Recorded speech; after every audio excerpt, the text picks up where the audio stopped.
Welcome everyone. A few more people in the lobby there that will get in. And it's just a minute after noon. I know people are taking a portion of their day away from other things that they are committed to. So we're going to get started now. I recognize more people will be joining us as we initiate our conversation. And so they'll plug in as we go. Just a quick reminder to keep yourself on mute because this is a WebEx meeting. We are able to unmute and have dialogue. We will be doing that a little bit later after we give a brief presentation. So if you can just keep those mute buttons on for now, and we'll get into more discussion later. So welcome and thank you for joining us today. This is the third stakeholder meeting of our project called Our Plan Toronto for the city's official plan review. This stakeholder meeting is focused on the future of work and employment areas. So we've had a few conversations. The conversations are themed around specific topics. And today we'd like to talk to you about the future of businesses, work, jobs, and employment across the city. So I'd like to start the meeting with a land acknowledgement. The City of Toronto acknowledges that we are on the traditional territory of many nations, including the Mississaugas of the Credit, the Anishinaabe, the Chippewa, the Haudenosaunee, and the Wendat peoples, and is now home to many diverse First Nations, Inuit, and Métis peoples. The city also acknowledges that Toronto is covered by Treaty 13, signed with the Mississaugas of the Credit, and the Williams Treaties, signed with multiple Mississaugas and Chippewa bands. The city, through the official plan review process, is committed to the ongoing conversations with Indigenous rights holders, as well as organizations and business owners across the city related to the Indigenous perspectives and interests that they have in our city as it grows, and also understanding the history and how that can be reflected in our official plan. You'll hear more about the conversations that are being had with Indigenous rights holders and organizations. Indigenous business is one of the key areas that we are looking at and how to support Indigenous people that live and work here. And that hopefully will come through in some of the conversation later today. So some brief introductions. My name is Marilise Willemse. I am a consultant from Dillon Consulting, and I'm helping the city organize and run the consultation program for Our Plan Toronto. There's a number of team members that I have with me here from the Dillon team. They're helping to document and record all of the discussion and help produce materials for the city to review and keep top of mind as they conduct this official plan review. We also have the city planning team. So I'm not going to go over everyone who's here, but there are a lot of folks on the line to help with this discussion who are both subject matter experts on what's happening with the review of employment policies and job-related policies in the official plan, as well as those who are part of the city planning team who are generally covering all of the official plan elements in terms of the review and update. So they'll provide a lot of input for you to keep in mind and be able to answer many questions, both in the chat in the background as well as through our discussion. And then, of course, there's all of you, all the stakeholders that we've invited to the meeting and who have been able to join us today. As I said earlier, for those who are just joining, please let us know in the chat where you're coming from and who's on the call today so that we can get to know everyone. So a bit of housekeeping. I already mentioned the stay mute while you're while we're doing the presentations and when you're not asking any questions during the discussion. If you have a question or comment, you can use the raise hand function. When we have the discussion, I'll show everyone how to do that, but we'll allow people to have their microphones on and can ask questions directly. Or you can put your question or comment into the chat box. Throughout the course of the presentation, if a question comes up, you can put it in the chat, and the staff behind the scenes will be trying to answer questions directly in the chat to folks so that you can get answers as we go. If you'd like, just a reminder, the chat is set to everyone automatically. If you want to send a direct question to someone specific, you can do that, but just make sure to change the to everyone, because otherwise it does get displayed to everyone you are asking your questions to. As always, this is a virtual meeting, so virtual meetings can have some hiccups here and there. So please be patient. We're doing our best to manage all of that. But if we do have any of those, we'll try to resolve them as quick as possible. The presentation that you'll see, we do have a dedicated discussion point. For those who have been to the previous stakeholder meetings so far, we had breakout rooms where we went into smaller groups to have smaller discussions. We're in this meeting not going to have the breakout room discussion. We're all going to be discussing this work together, and so that everyone can hear the responses from all the team, and we'll continue to share the input that we hear all together. We will be using a quick poll throughout this. And then one final reminder that this is being recorded. So all of the discussion is being recorded, as well as the chat element that is to everyone, if it's not a private portion of the chat. So as I said, our meeting purpose today, this whole theme of stakeholder conversations are around setting expectations and understanding the expectations that stakeholders have for the city in relation to the official plan review and our Plan Toronto. The focus for today is to think about and discuss the future of work and employment areas, and to share around what the stakeholders would like to see the city do to further support growth in jobs and the economy across the city. So our agenda is similar to the previous meetings. We'll do a quick update on where we are in the process, reflect on what we've heard so far, specifically on what we've heard related to jobs and the work environment, clarify what the city is doing in terms of the OP review, what they need to do for the policy conformity exercise that they must undertake with the province, and then what they're doing beyond that, that is part of their work program, and then handing it over to our discussion period to listen to the stakeholders and provide any answers that the team can, but also just make sure we're hearing the feedback that the city needs as they draft and review the policies.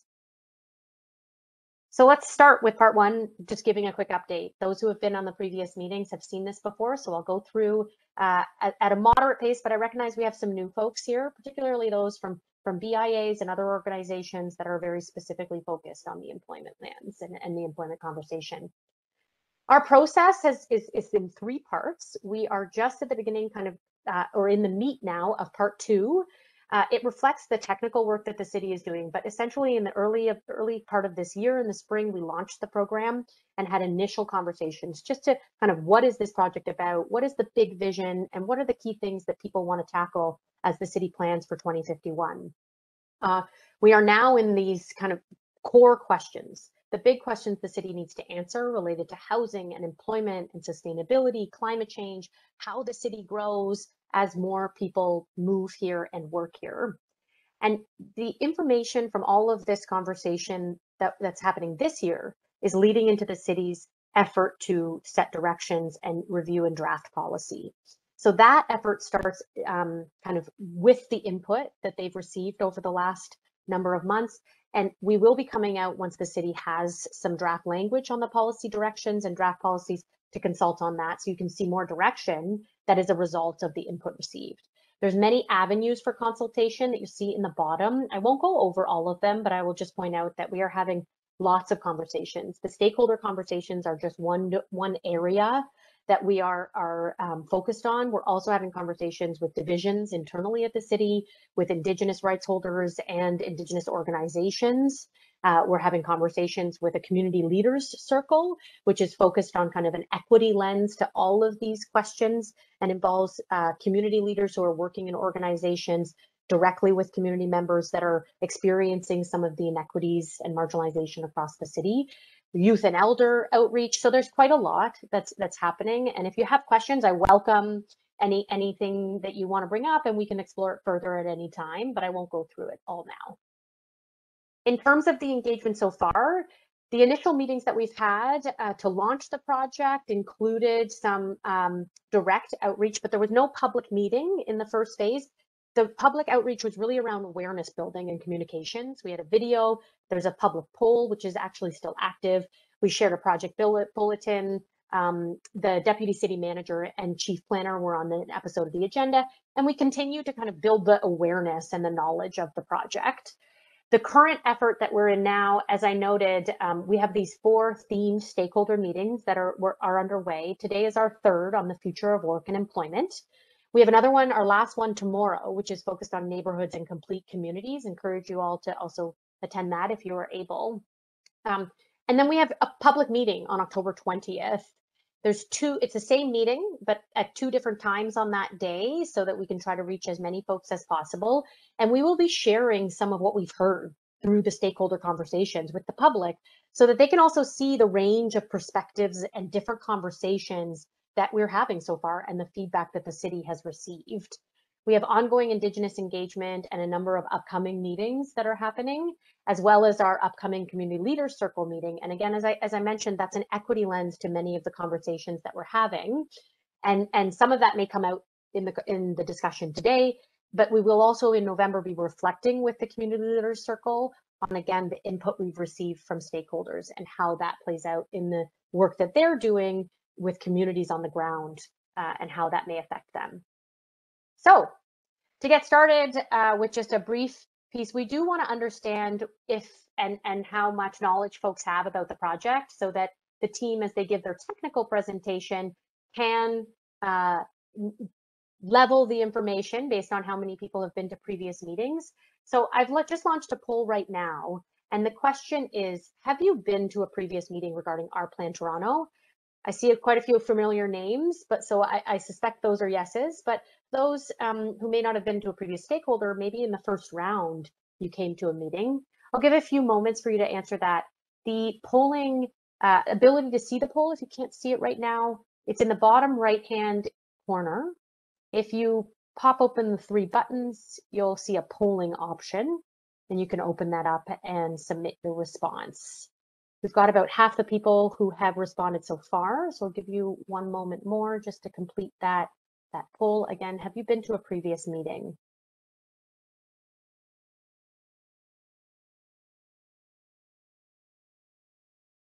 Okay, so I'm going to close that poll now. There's a couple people who are just submitting their answers, and we have about half the folks have responded, but we're even split.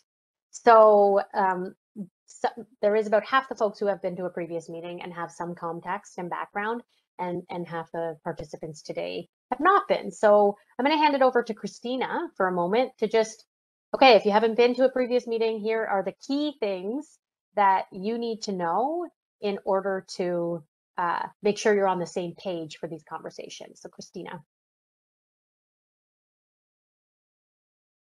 Thanks, Marilise. Marilise set out what the process looks like, but again, we are updating our official plan, and an official plan is the roadmap to land use across the city. We need to update this plan every 5 years or every time there is a new growth plan to ensure that it's one in conformity with the province's plans for growth and development, but also to make sure that our land use plans and our goals for accommodating growth reflect the current interests of the communities that are here. That live here. So one of the foundational elements of this review, as our previous ones, is that we know we're going to grow. The province has established minimum growth expectations or forecasts for the city to demonstrate that it can accommodate. We can plan beyond these numbers, but we have to at least demonstrate that we can accommodate at least 700,000 new people and 400,000 new jobs in the city by 2051. What our job as planners is to recognize that there is going to be growth and to make sure that growth happens in a way that's positive. So for example, if we're going to add more people, more jobs, is that going to add to congestion or is it going to add to transit use? It's our responsibility for trying to balance all of the challenges that come with growth, but then also all of the opportunities that come with it. This process started just over a year ago and it will continue until summer next year. Next slide, please. So again, we are required to undertake this process based on the requirements of the province. They've specifically stated the population and growth expectations for Toronto, but again, we are allowed to plan beyond that, or we're permitted to. So reviewing those projections is one of our exercises, as well as determining what our supply looks like and where we think that growth may locate and where it can best locate to help achieve kind of city building objectives. We are undertaking this assessment through the review of a number of themes. Again, today we are looking at employment. It's hard sometimes to distinguish between themes because they really do overlap, especially when we're talking about building complete communities.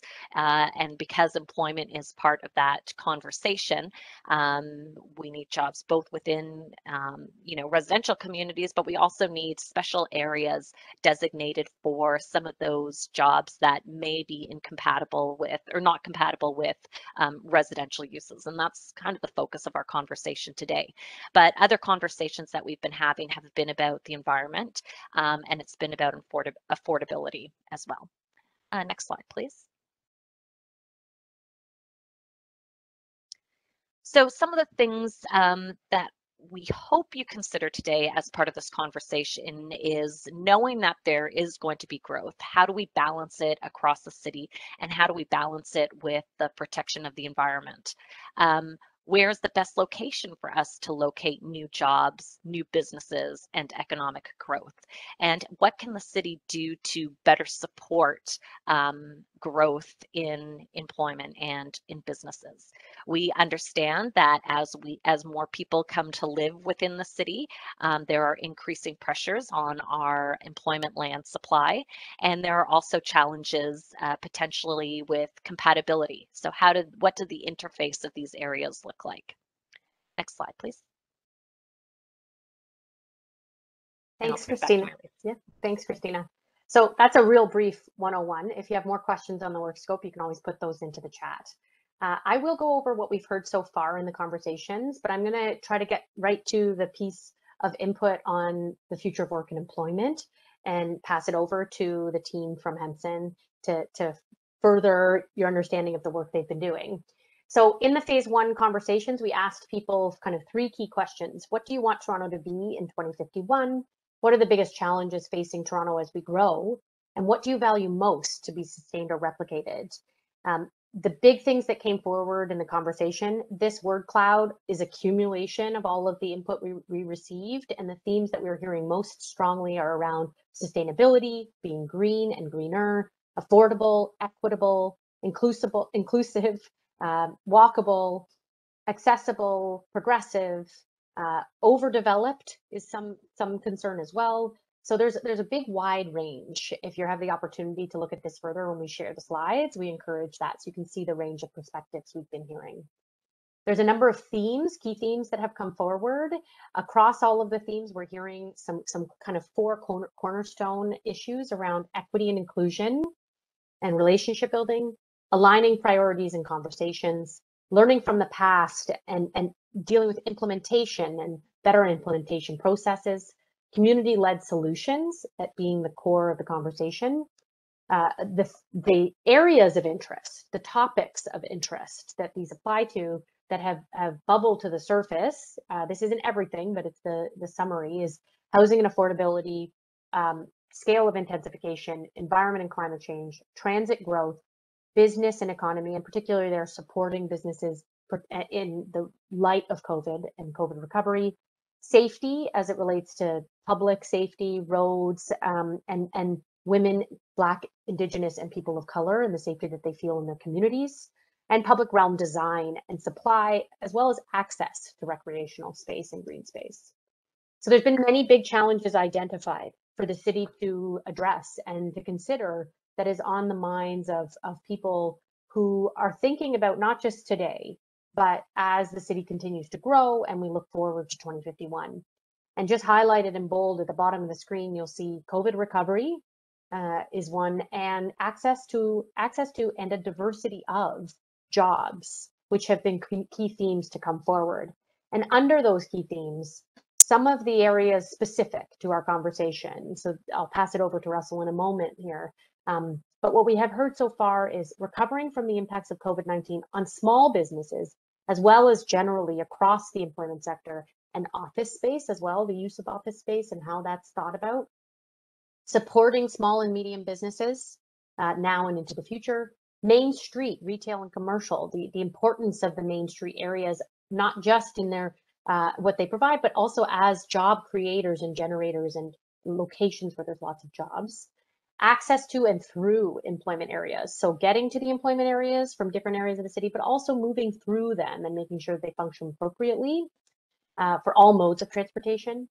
And then access to a diverse range of jobs and supporting industrial manufacturing and warehouse activities in employment areas, recognizing that those can only go in certain areas across the city. And then conversations around employment land conversions that are of interest. So for those folks who aren't aware of the employment land conversion discussion, that's where people are interested in seeing other uses come into employment areas that are designated as employment lands, allowing for a mix of uses or different uses, whether that be residential or recreational or otherwise, that people are interested in discussing. So part 3 is clarify. So what the OP policies do now and what's needed for conformity, as well as what's being considered beyond that. Christina is going to give the presentation along with Russell Matthew from Hempson. So I'll pass it over to you guys and just let me know when you need me to change the slide. Okay, thanks very much, Mary-Lise. So actually, this is just my part. I don't think Christina has a piece of the one going forward, but that's fine. So what do the official plan policies do now? Well, at its core, official plan policies are primarily about location of new development and other land use policies that go along with that. So in what we see here on this map of land use is also really a map of the concentrations of employment, which is the downtown area, which as you would all be aware, is a great deal of the office market, as well as in the center shown in red on this map.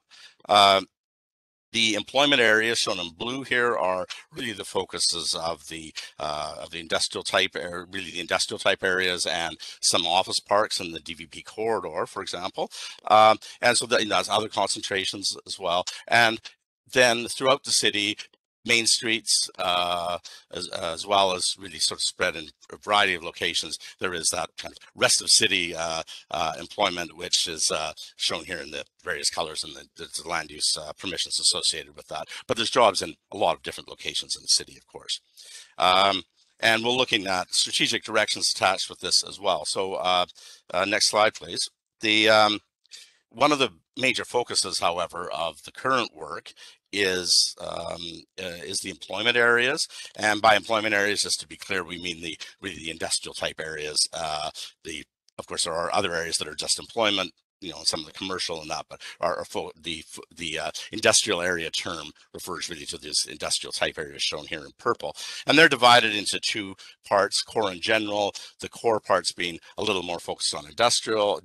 Just industrial uses and office, and then the general includes a number of other uses like retail and that, but in all cases it's jobs only, and there's no residential permitted in any of the areas shown in purple here.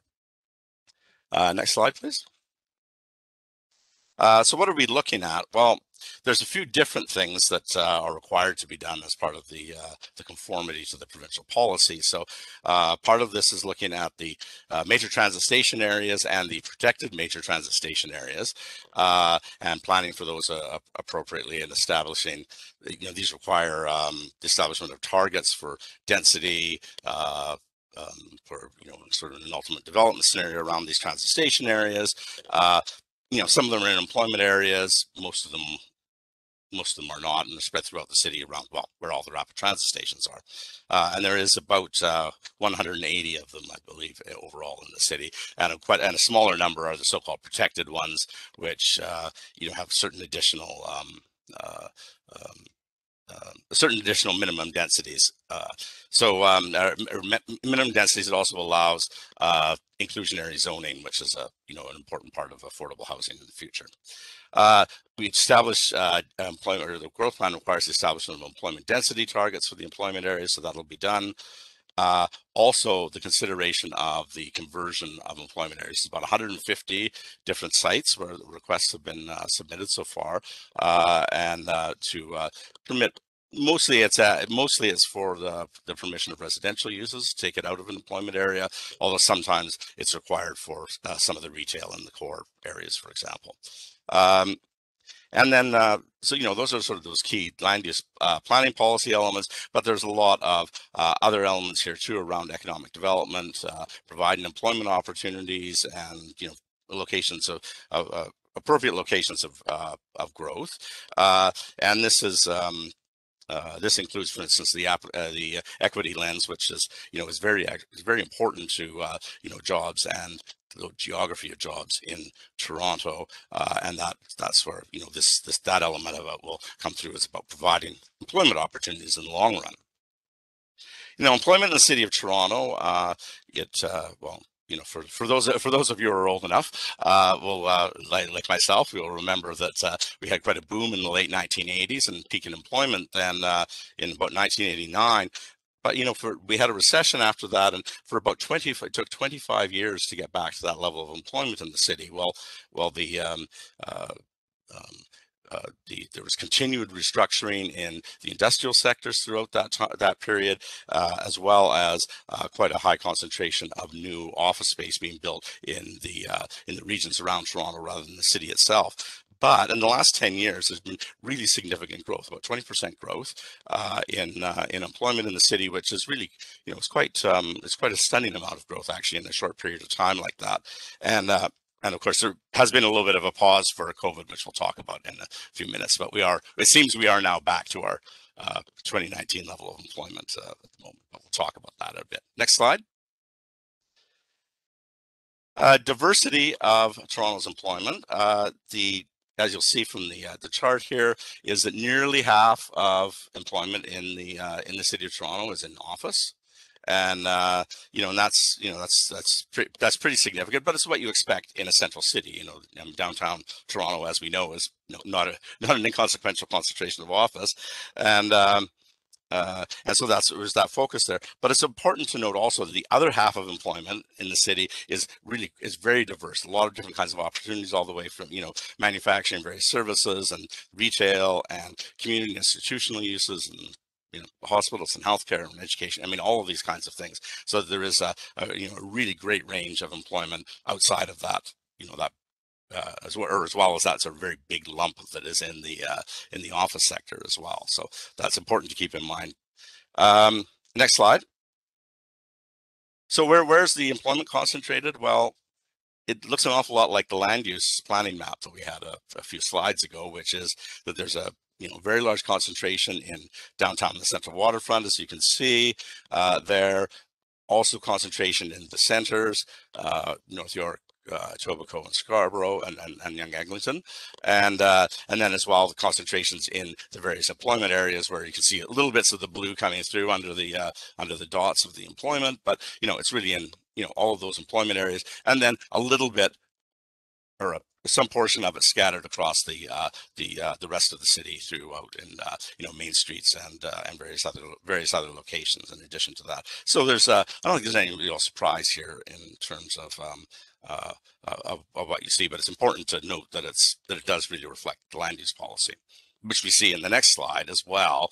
Is the types of jobs that occur in these areas. Not surprisingly, the manufacturing and warehousing is highly concentrated in the employment areas, and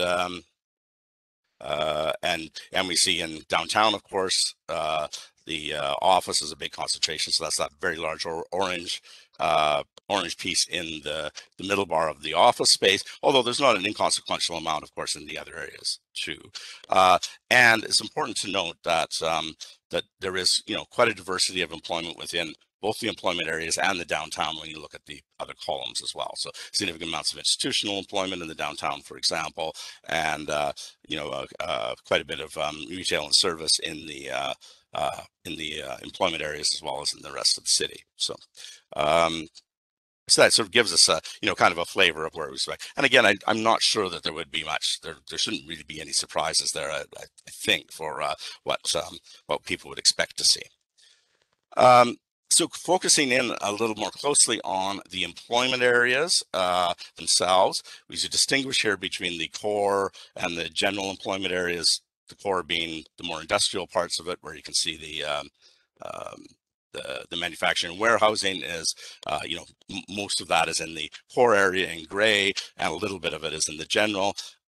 We see that there's, you know, a fair bit of office space in office employment in both parts of the employment areas spread through that, and you know, as well as the other types, choose the retail. While it's you know, sort of fairly equitable in numbers and counts between the two areas, is that there's quite a lot more core area than there is general area, so that retail is, you know, is much more of a, you know, it's a visible concentration of it in the general employment areas. And those general employment areas are typically at the, if you noticed on the map that we went by briefly, you'll see that the core area or the general areas are generally around sort of the edges, really, of the larger employment areas, is where most of that is. So next slide. So what about building space? Well, the industrial market is, well, it's booming in the GTA these days. Toronto is still in, you know, Toronto is still a very big player in the industrial market. It's over a quarter of the space is shown here. It's GTA Central. So that's, you know, given, you know, the amount of space that's, you know, is in surrounding areas such as Mississauga and Vaughan and Markham, is the, you know, there's still a very significant player. We have a very low vacancy rate, so all the space is being used, and that's important to remember. And we've actually added a fair bit of space, considering, you know, Toronto has very little vacant land available for new industrial development. Is that there's actually been quite a bit of addition to supply as well. And as I say, we're having a, you know, bit of a boom at the moment, and, you know, the rents are going up for industrial space, and there's really high demand, and there's, you know, a lot of things trying to come on stream and get approved these days. So you know, it's a good time for the industrial market. The office market is, next slide please, is it's a little bit more in flux. You know, there's been very significant growth in office space, about over 10% of growth in space in Toronto in the last 10 years, which is, you know, considering the size of the base, that's a lot of space. You know, and that was, we would have expected the very low vacancy rate we had sort of mid-decade and mid to late decade before the pandemic. We would have expected that to go up anyway because of the amount of new space coming on in the normal course of events. Plus, of course, we had the pandemic as well. So, you know, there's a, you know, somewhat, so it's so we've gone from an extremely low vacancy rate to something that's a bit more little on the high side of typical or average. What we have seen, however, is that the rates are holding steady, which means that there's still good demand out there, and that, so it's you know, so that there, you know, the office market, you know, there's a lot of uncertainties we'll talk about in a second about the from arising from COVID, but you know, but it seems to be actually in a fairly stable situation at the moment, and we'll see how things unfold. And I would note that all the projects under construction are continuing on, so we're certainly not in a situation of reduced demand.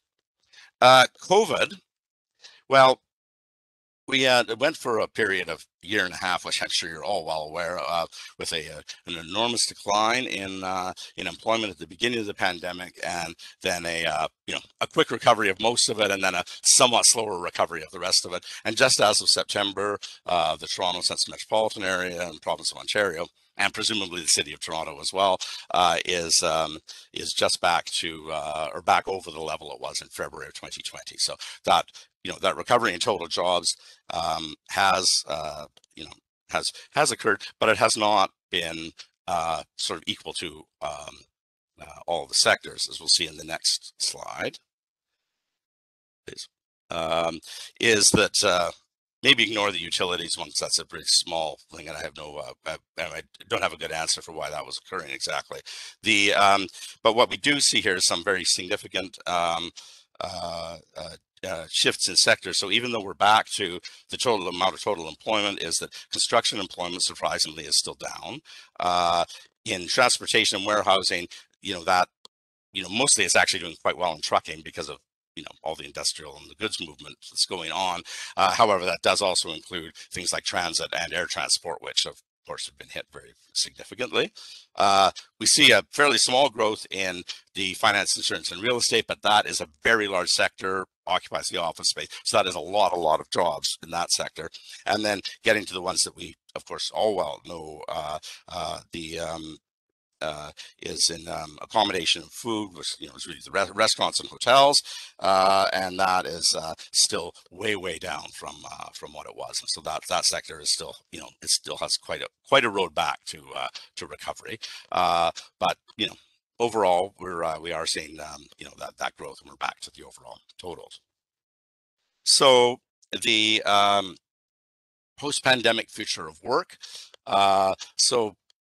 We have had a short-term shock here, as we all know. It looks like there'll probably be a bit of a reduction in, space demand. Some office jobs become more hybrid and people working at home, but it's probably not that much on the space side. It will be a more significant matter for ridership. I noted that there was TTC, a couple of people from the TTC here, and I'm sure they're well aware of this, is that the, people working home 2 days a week out of 3, they might still have the same desk and the same office space, but they are not going to be on the subway quite as much. And just on that, so that there is a significant issue there. We'll continue the shift towards e-commerce that has been occurring, and that will be, continue to be challenging for retail. But on the industrial side, things are good, and it's really all to do with high demand for goods, and and I think we've all been hearing a lot about supply chain challenges, and a lot of that is leading to stocking of more goods and requiring more space for that and the like. And finally, and it's probably what the main point of all of this from a land use planning perspective is that the employment space is almost all being used for good economic activity. It's important to protect that because of jobs and the long-term economic health of the city and the population of the city. And it is within those lands and the space and the standing space that exists, there is quite a bit of flexibility in how we adapt to the changing market, for different kinds of uses and the like, and so that these are quite worthy of protection and encouragement to accommodate future employment growth in the city. And with that, I'll turn it back over to Marlise. Thanks. Thank you, Russell. That was great and very informative, I'm sure, for lots of folks who are on the line, and I'm sure there's lots of questions. So we are going to spend the next 50 minutes in a conversation back and forth with everyone who's on the line here, and talk about what stakeholders want to see the city achieve in terms of managing and thinking about the growth of employment and jobs across the city and in different areas. We ask that you raise your hand, to use the raise hand function. So if you know how to use the raise hand function, you can do it a couple of ways. In the bottom right-hand corner, you should see 3 dots or an emoji face. You can raise your hand by clicking on that. You'll see a raised hand option, or you can hover your cursor over your name in the participants list, and you'll see a raised hand come up. So you can raise your hand there. You're also welcome to put your comment into the chat box. So if you don't want to speak up, or we don't have an opportunity to get to everyone, we do encourage you to put your comment or question into the chat box, because there are so many staff also able to respond there. And we have some questions of focus. So we do want to open up the conversation also to any questions of clarification or just general questions you have based on the content you've seen in the presentation. But to guide some of the input that we're looking for, we have 3 key questions. And the first is, how can the city support job growth and business growth in strategic areas, including in employment areas? Number 2 is, what infrastructure or other uses are needed to support jobs and business growth? So that might include anything related to the transportation network or housing options needed for employees, etc. The third is, are there specific locations that need more attention to improve access to jobs and support employment equity? In this conversation, we will be using a mural board. So I'm just going to pop that up on my screen right now. Can everyone see a mural board now in the display? No? Yes? Okay, yeah, thumbs up I'm getting from a couple people. So Zara, my colleague here, she's going to share her screen in a moment, but just to let folks know, we have a mural board running where we are going to document what you, the input that you give us. You are more than welcome to join the mural board with us and put in your own comments, but you do not have to do that. You can look at what's happening on the screen and you can raise your hand and we can have a discussion, and you don't have to worry about the mural. But if you're interested in using the mural, it is a giant whiteboard. Just like if we were in a meeting together in a room, and you can navigate it based on this outline on the right hand side. So the link to the mural board is now in the chat. Ying has posted that link. You can open that up. You join as a guest. You don't need to register.